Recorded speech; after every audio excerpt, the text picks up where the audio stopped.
A vulnerability fixed in the design phase costs a fraction of what it costs to fix it later in production. The CISSP knows this deeply, and Domain 8 is built entirely around whether you truly understand it too.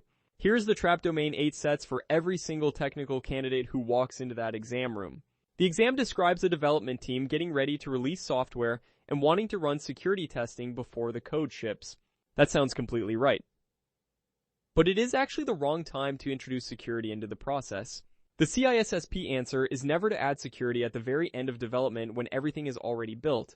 The CISSP answer is always that security belongs in the design phase before a single line of code is ever written. Two core principles control every Domain 8 scenario you will encounter on the exam. Learn them both completely. Principle 1 is shift left. Security moves left on the timeline toward requirements and design, away from testing and deployment.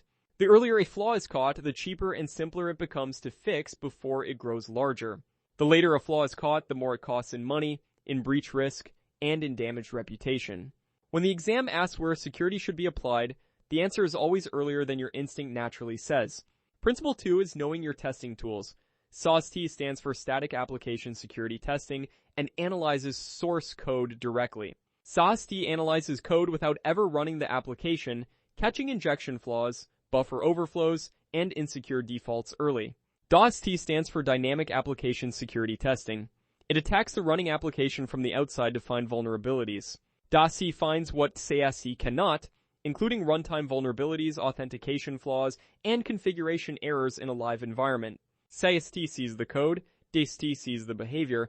Both are absolutely required and neither one replaces the other. Master these principles and Domain 8 becomes your advantage, not your obstacle. Shift left and test smart always.